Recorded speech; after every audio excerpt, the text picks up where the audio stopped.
Tapi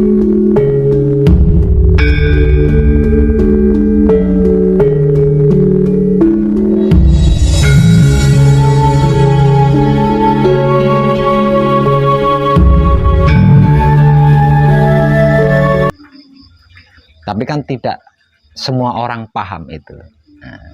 Ngertinya Tuhan itu maha melihat, ngertinya Tuhan itu punya mata kan gitu. Tuhan itu maha mendengar kan, ngertinya Tuhan itu punya telinga gitu. Ngertinya kan gitu. Di satu Pak Wel pernah Tuhan itu bukan A, B, C, D. Iya, iya. Ada situ saya Pak Wel sebut itu saya sentuh hati saya terus menangis. Selama ini saya yang pegang terkeliru ataupun tidak. Jadi bukan saya was-was. Iya. Bukan saya was, tapi kurang begitu dia betul mantap, jadi saya perlu penerangan. Iya. Kenapa saya katakan Tuhan itu maha melihat, tapi bukan berarti Tuhan itu punya mata. Tuhan maha mendengar, bukan berarti Tuhan itu punya telinga. Seperti halnya manusia kan gitu. Karena Tuhan itu bukan makhluk. Ya, Tuhan itu bukan makhluk. Nah, dikarenakan Tuhan ini bukan makhluk, maka apapun dan bagaimanapun tentang Tuhan itu di luar otak kita. Jadi otak kita itu enggak bisa mencerna gitu.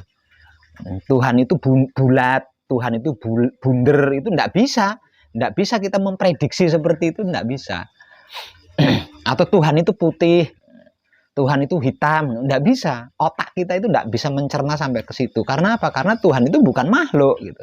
Kalau makhluk kita bisa menduga-duga, mencerna, malaikat itu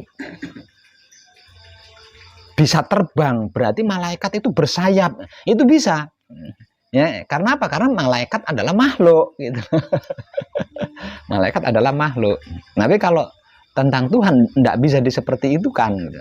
Kalau ada manusia yang meyakini tentang prediksi-prediksi itu bisa dipastikan bukan Tuhan. Hantu itu. Itu hantu, bukan Tuhan. Kalau Tuhan tidak bisa ya, tidak bisa kita cerna dengan otak, itu tidak bisa ya. Dia tidak ada bentuk bulat kah, bujur kah? Enggak ada. Enggak, bukan enggak ada, tapi enggak seperti itu gitu. Tidak seperti itu. Bukan enggak ada, tapi bukan seperti itu.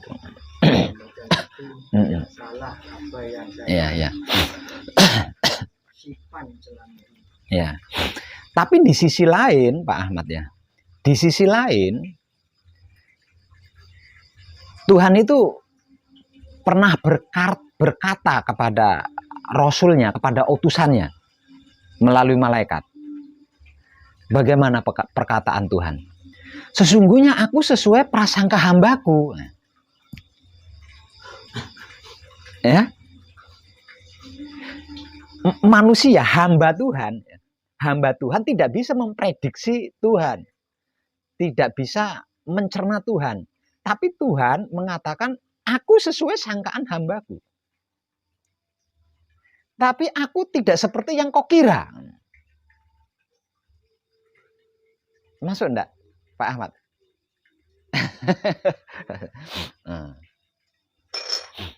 Lah, seluruh makhluk yang ada, bahkan yang belum ada. Nah, ini bermula dari yang dimaksud Tuhan ini, Pak. Maka Tuhan ini kan enggak berbentuk, enggak berwujud, enggak panjang, enggak pendek, enggak bulat, enggak bundar kan, enggak merah, enggak putih, enggak hijau. Enggak punya mata, enggak punya telinga, seperti itu. Tapi seluruh makhluk yang sudah ada, bahkan yang belum ada, itu berasal dari yang disebut Tuhan itu tadi. Dan apapun prosesnya harus kembali kepada Tuhan lagi. Gitu. Jika tidak bisa kembali kepada Tuhan lagi yang menjadi asal usulnya tadi, dikatakan tidak sempurna, dikatakan tersesat.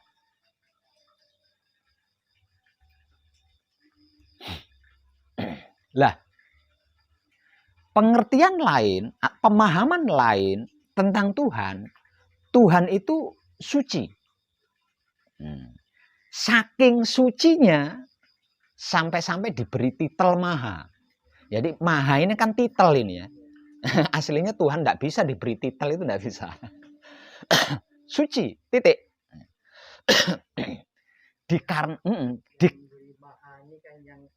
Iya. Dikarenakan saking sucinya dan kesucian Tuhan ini, makhluk tidak bisa mencerna gitu loh. Maka makhluk memberikan titel kepada Tuhan sebagai maha suci.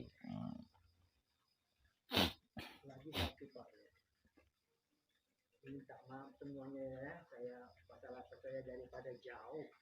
Saya nggak mau kecewa balik. Kampung tak mau kecewa. Saya pernah berpikir kalau bahasa Arab, kalau dalam sholat itu Allah kata Tuhan yang maha besar. Yang besar, begitu besar tak boleh jumpa, apatah lagi yang kecil. Kalau sebegini besar pun tak boleh jumpa.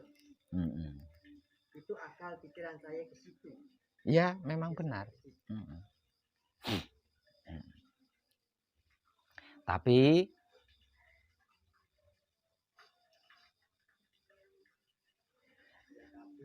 iya, ada tapinya ini ya. Ya, tapi nanyanya satu-satu. Nanti satu dulu nanya, nanti saya jawab sampai selesai. Nah, setelah saya persilakan nanti Pak Ahmad nanya lagi. Nah, kalau satu jawaban saya belum selesai, Pak Ahmad nanya lagi, nanti Pak Ahmad bingung menerima jawaban dari saya. Ya. Lanjut ke pertanyaan pertama tadi. Itu kan belum selesai itu. Nah, pertanyaan pertama tadi belum selesai. Lah,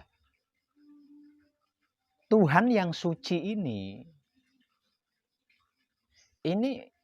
tidak berbentuk, juga tidak berwarna.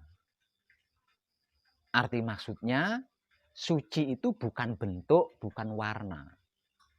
Lalu apa? Suci yang dimaksud itu, suci atau Tuhan yang dimaksud suci itu tadi adalah keadaan. Keadaan. Atau alam. Keadaan alam. Nah, dari pengertian ini, Pak Ahmad bisa menyimpulkan enggak? Bisa menyimpulkan apa belum? Nah, kalau seperti itu berarti Tuhan itu ketemu enggak kesimpulannya?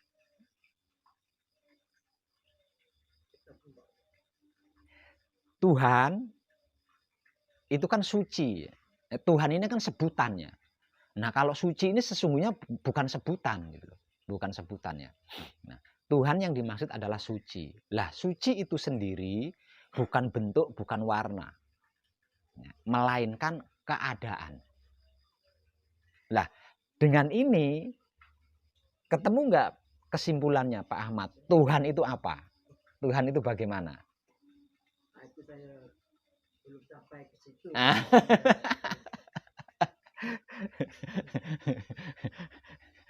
Jadi kalau boleh katakan Tuhan itu bagaimana, saya berpikir ada apa? Yang ada itu sebutannya manusia ini. Iya. Jadi yang pasti, yang jelas, karena pengertiannya seperti itu, kalau ada pemikiran yang bertanya, lalu Tuhan itu apa dan bagaimana? Tuhan itu adalah sesuatu yang tidak bisa kita pikirkan. Tuhan itu adalah sesuatu yang tidak bisa kita pikirkan. Nah, kalau masih bisa kita pikirkan, berarti itu bukan Tuhan, Pak Ahmad. Itu makhluk. Iya, itu makhluk. Nah, terus gimana kalau sudah seperti itu? Ya nggak ada jalan lain. Nggak ada jalan lain. Selain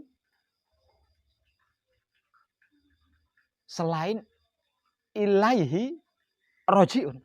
Nggak ada jalan lain.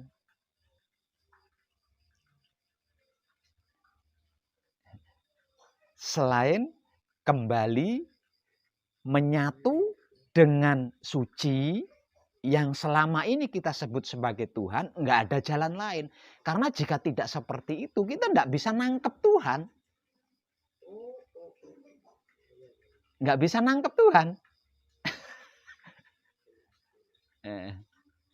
Para leluhur kita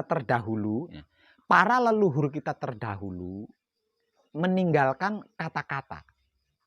Kata-katanya kurang lebih seperti ini artinya. Aku mengenal Tuhan melalui Tuhan.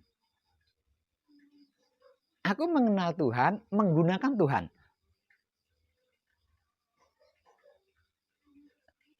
Jadi kalau dalam bahasa religinya, selain ilahi rojiun, kembali kepada Tuhan, makhluk tidak bisa gitu. Mencerna Tuhan itu tidak bisa.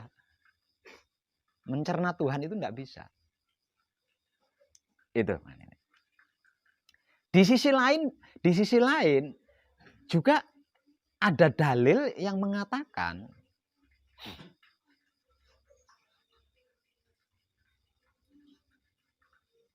di mana engkau menghadap, di situ wajahku. Sesungguhnya aku dekat. Sesungguhnya aku dekat. Lebih dekat dari urat leher.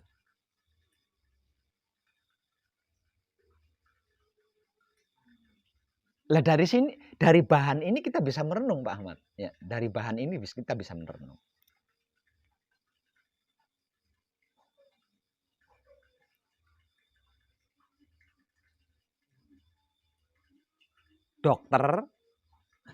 Dokter ahli bedah bisa menemukan otak di dalam kepala manusia. Bisa menemukan hati, bisa menemukan jantung di dalam tubuh manusia. Apakah ada dokter yang bisa menemukan isi hati, isinya otak?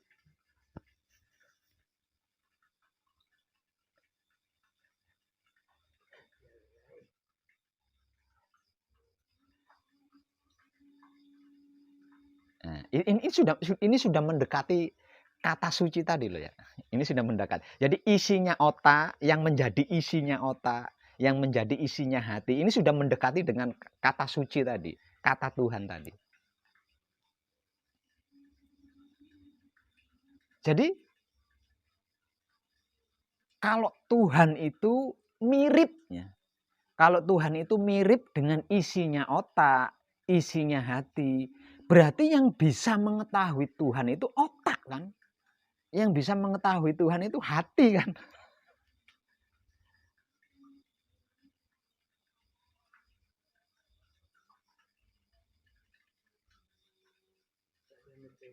Belum begitu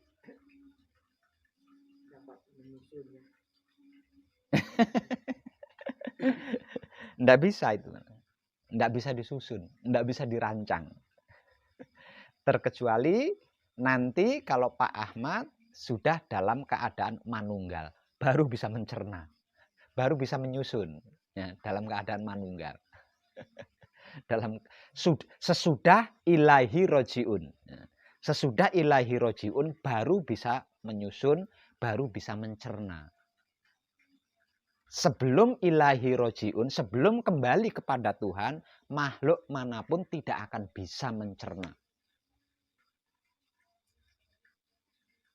tentang apa dan bagaimana itu Tuhan.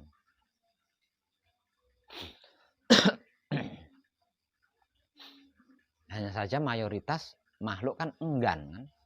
Kembali kepada Tuhan kan enggan. Karena kalau kembali kepada Tuhan sudah tidak punya kebebasan lagi. Sudah nggak bisa bohong, nggak bisa nipu kan? Kalau kembali kepada Tuhan. Soalnya dikendalikan sama Tuhan.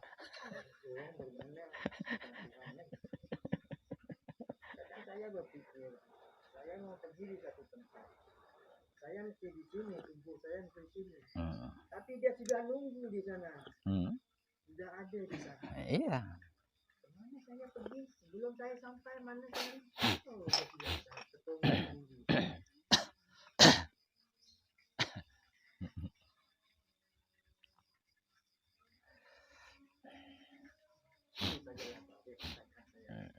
Terima kasih. Ya. Saya cukup lapang dada. Terus lagi yang kedua tadi, Tuhan Maha Besar. Bukan berarti Tuhan itu segede gunung. Bukan, Tuhan Maha Besar. Oh, berarti Tuhan itu melebihi gunung besarnya atau melebihi dunia besarnya. Enggak seperti itu. Tuhan Maha Besar. Nah, kalau Tuhan Maha Besar itu kita maknai lebih besar dari gunung, wah, enggak masuk itu. Selama ini kita mencari Tuhan kan enggak ketemu, padahal Tuhan kan Maha Besar.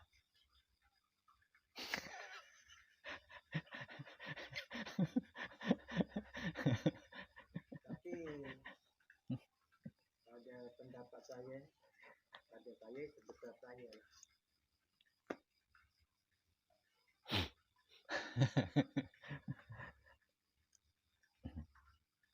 Kalau duduk di rumahnya sebesar rumah. Kalau duduk di gajah sebesar gajah.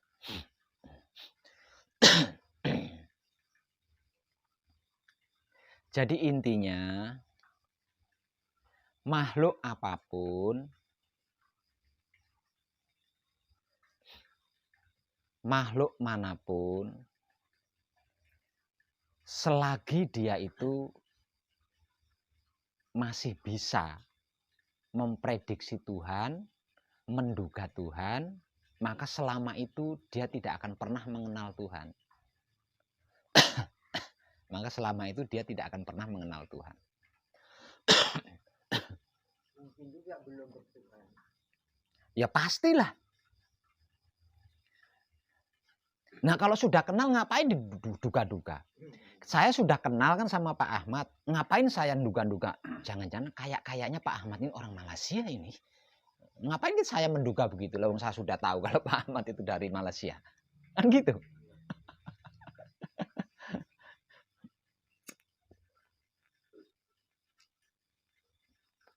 Nah, kalau selama kita masih bisa menduga, memprediksi Tuhan, selama itu maka kita tidak akan pernah bisa mengenal Tuhan. Lalu harus apa yang kita lakukan? Kita harus melakukan apa kalau seperti itu?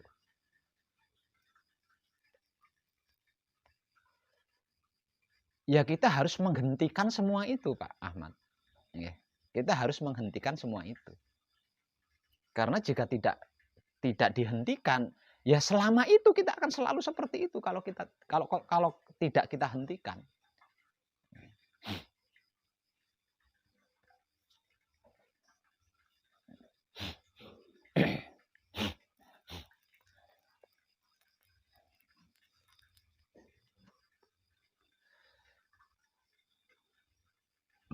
Sehingga kesimpulannya berarti yang selama ini menjadikan kita tidak bisa mengenal Tuhan, tidak bisa mengetahui Tuhan, tidak bisa mengerti dan memahami apa dan bagaimana itu Tuhan, dikarenakan kita sibuk seperti itu, Pak Ahmad. Jadi Tuhan itu tidak punya waktu untuk memperkenalkan dirinya kepada makhluk, itu tidak punya waktu. Karena Tuhan mau melakukan ini sudah diprediksi dulu. Tuhan mau berbuat ini udah diduga dulu. Tuhan mau melakukan itu udah diterka dulu.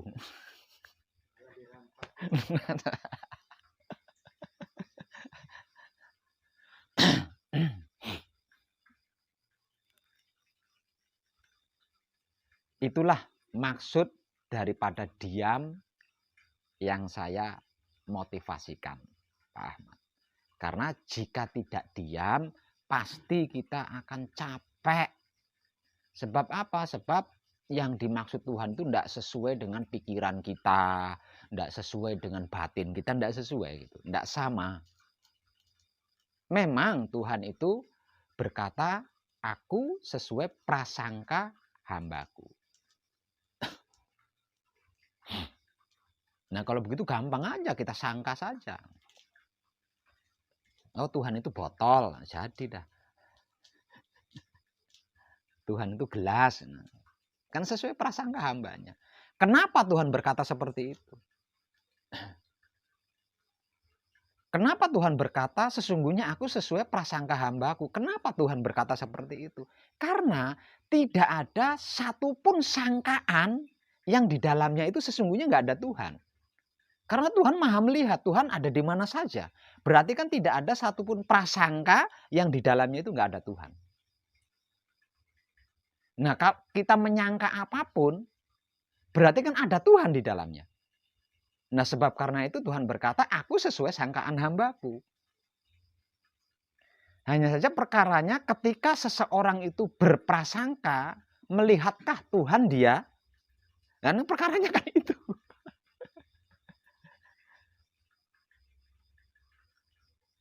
Berprasangka saja tidak menyadari, apalagi Tuhan yang ada di dalam prasangka tersebut.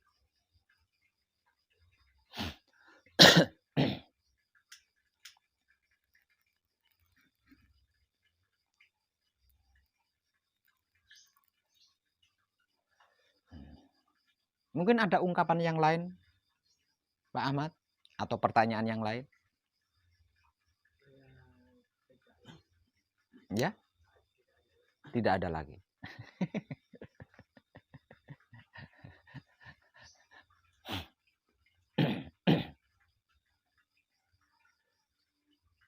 Untuk apa? Untuk apa kita sibuk bertanya? Untuk apa kita repot-repot bertanya? Toh, pada akhirnya, setelah ilahi rojiun, setelah kembali kepada Tuhan, setelah manunggal dengan Tuhan, kita akan tahu. Kita akan paham, kita akan mengerti.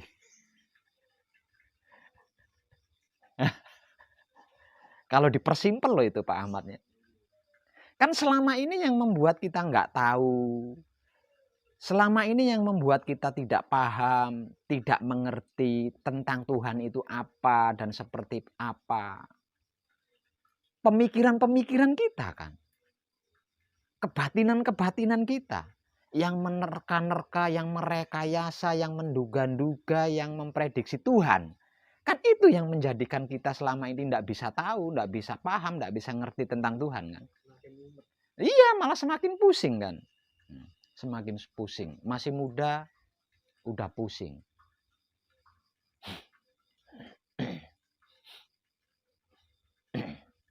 Nah kalau sudah seperti itu berarti ya udahlah berhenti. Berhenti. Toh pada akhirnya setelah ilahi rojiun, setelah kembali kepada Tuhan, setelah manunggal dengan Tuhan, tahu, paham, ngerti. Terus ngapain kita buang-buang waktu kan?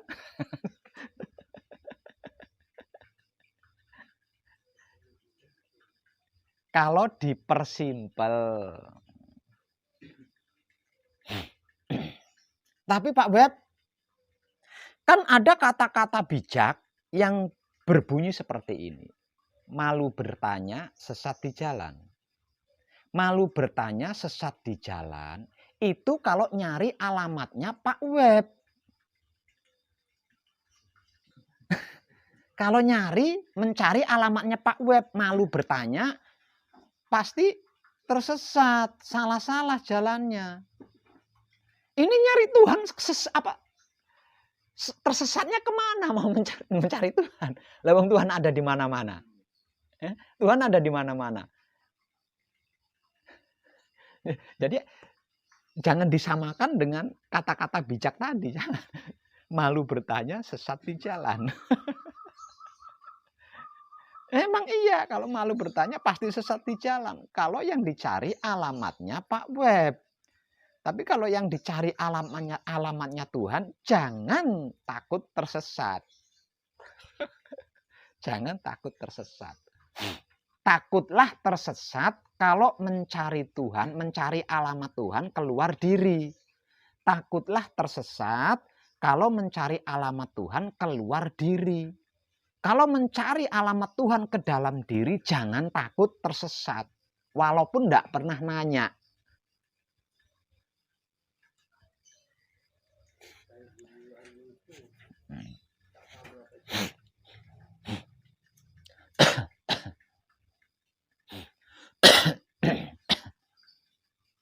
Gitu. Sampai berapa lama itu sebenarnya Pak Web? Sebenarnya tidak terlalu lama. Tidak terlalu lama. Bagian dalam diri kita dengan bagian luar diri kita itu kan hanya terhalang oleh tubuh ini toh Pak Ahmad. Ya. Seberapa tebal sih tubuh kita? Sejengkal nggak ada kan ya? Paling hanya beberapa beberapa mili saja kan, terdiri dari kulit, daging, tulang gitu kan. Maka jarak antara dalam diri kita dengan luar diri kita ini itu hanya terhalang tubuh ini, Pak. Lalu Pak Ahmad dari Malaysia ke Indonesia saja hanya bisa beberapa jam. Tebalnya berapa tuh? Malaysia, Indonesia itu tebalnya. Kenapa jarak antara dalam diri dengan luar diri yang dihalangi setebal tubuh ini kok lama? Lamanya karena banyak terlalu sering berhenti bisnis tadi Pak Ahmad. Berhenti lagi melakukan transaksi bisnis, berhenti lagi melakukan transaksi jual beli, itu yang membuat lama.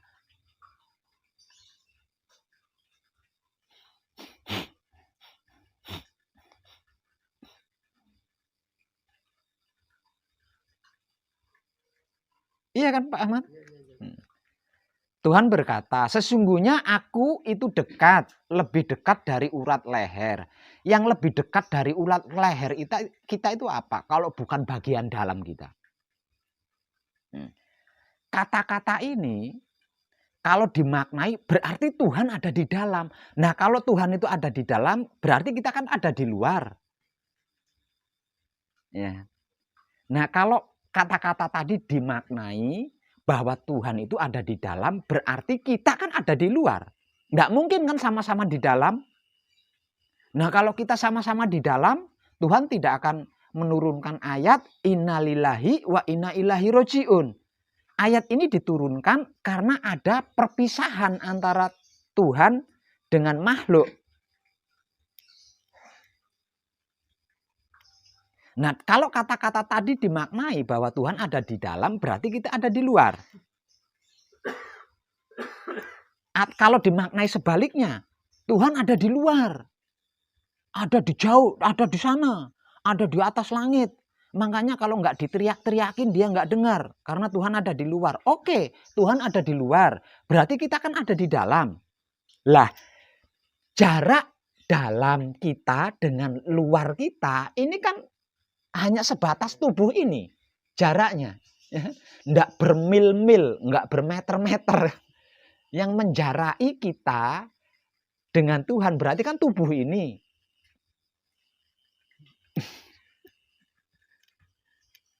Kenapa bisa lama? Yang membuat lama adalah kesibukan kita. Kesibukan kita yang menghitung-hitung ibadah, mencatat ibadah, nabung ibadah, nyelengi ibadah, itu yang membuat lama.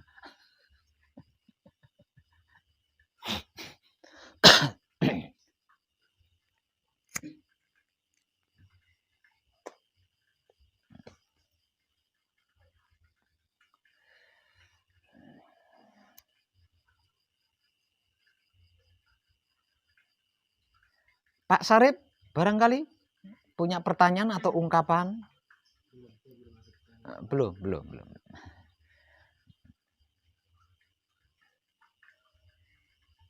Mungkin yang lain, ini yang sedang gembleng lebih lama.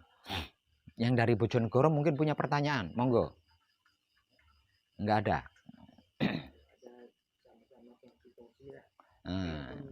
Paham kongsi enggak?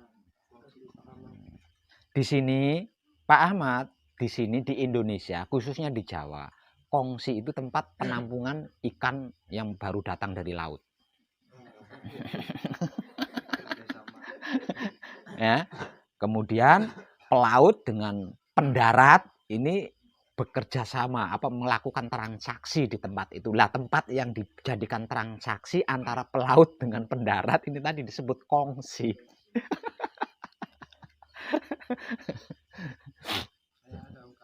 Nah, apa itu?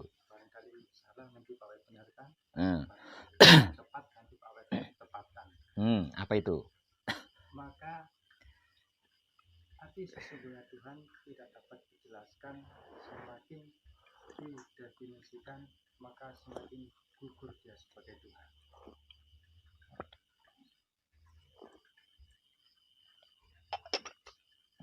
Itu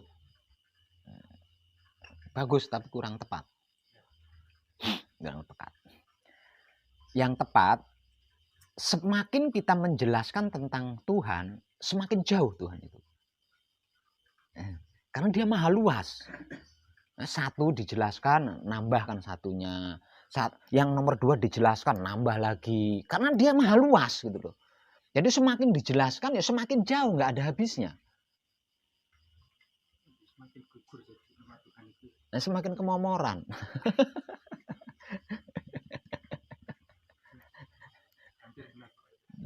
Seperti itu. Dan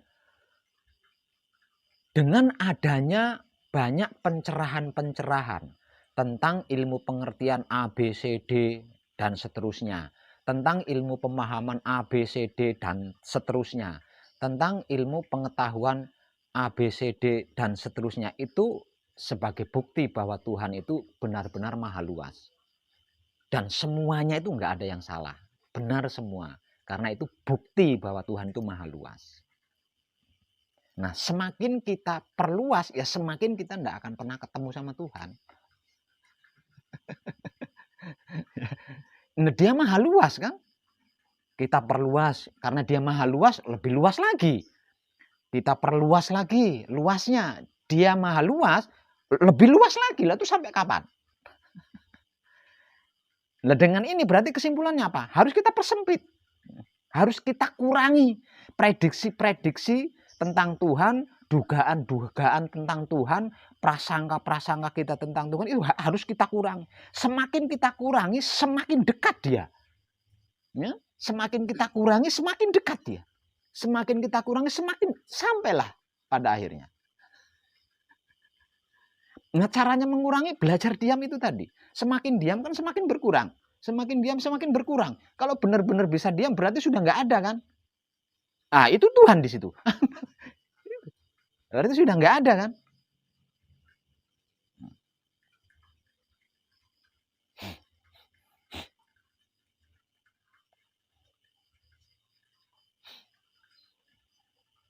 Ada pertanyaan lagi atau ungkapan? Mungkin ibunya punya pertanyaan mungkin.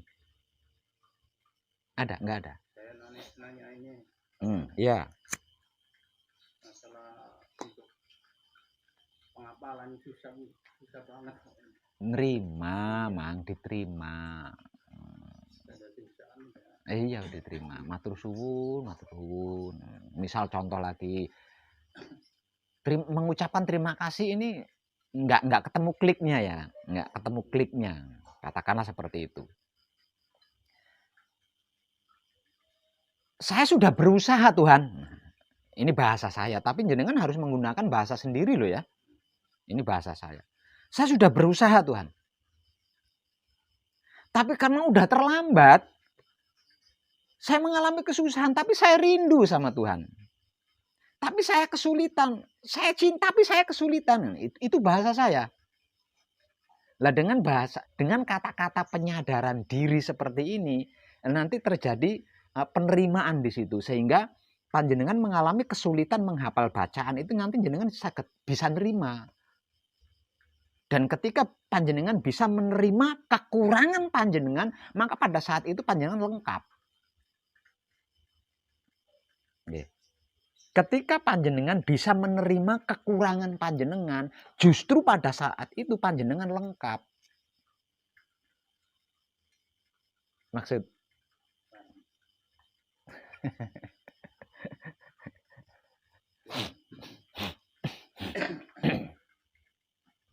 ada lagi yang punya pertanyaan? Yang lain, ayo monggo.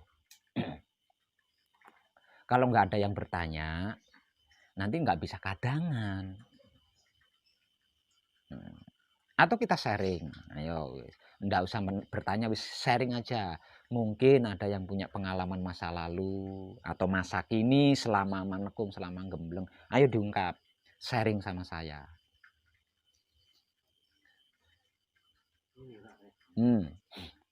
Saya apabila konsentrasi itu selalu umpama sudah bersih ya.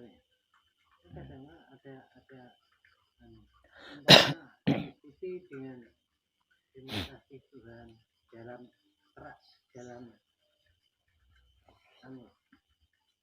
apa itu sadaran itu bisa muncul atau enggak diikuti dengan sadar umpama sudah agak hening terus sadaran itu tapi tidak berkata tidak apa-apa hanya itu bisa langsung hening. Nah kalau bisa seperti itu ya lakukan. Yang jelas jangan fokus ya. Jangan fokus. Karena kan mau hening kan kelihatannya gini, sepertinya seperti hanyut. Nah, maka dari itu umpama diikuti perasaan tidak, tapi hanya itu bisa. Saya mau tanya itu. Iya, bisa. Mau tanya dengan tak masalah itu. Ya, yang penting jangan fokus ya. Kalau panjenengan fokus, pasti panjenengan akan hanyut. Karena fokus, nggih. Kalau fokus, justru panjenengan akan hanyut nanti, akan terbawa, akan terpengaruh. Nah, patrap, melakukan patrap itu dibutuhkan sadar diri. Bukan fokus ya. Dibutuhkan sadar diri. Kalau samadhi itu dibutuhkan kesadaran hidup. Lah dua-duanya nggak ada konsentrasi kan. Nggak ada konsentrasi, dua-duanya nggak ada fokus. Nah, di dalam patrap maupun di dalam samadhi tidak ada konsentrasi, tidak ada fokus. Karena ketika melakukan patrap, yang kita gunakan adalah sadar diri. Ketika kita bersamadhi, yang kita gunakan adalah kesadaran hidup.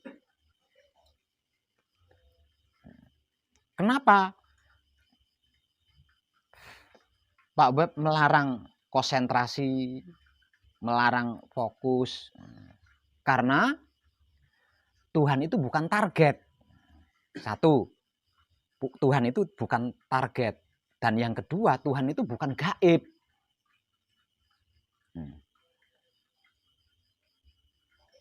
Tuhan itu bukan gaib. Sehingga untuk bisa manunggal dengan Tuhan, kita butuh konsentrasi. Kalau enggak konsentrasi, enggak bisa. Karena Tuhan itu gaib. Ya bukan seperti itu. Tuhan itu bukan target. Maka untuk bisa sampai ke Tuhan, kita harus fokus. Tidak bisa seperti itu. Karena Tuhan itu bukan target. Ya, Tuhan itu bukan target. Yang dimaksud Tuhan itu bukan target. Yang dimaksud Tuhan juga bukan gaib. Walaupun dia disebut maha gaib. Tapi bukan berarti Tuhan itu gaib. Seperti halnya Tuhan itu maha melihat. Bukan berarti Tuhan itu punya mata gitu loh maksudnya.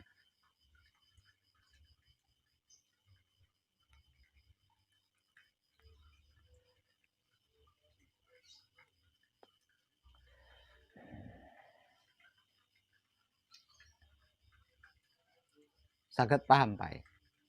Nggih. Yang lain ada pertanyaan? Ini Pak, saya nak tanya. Ya.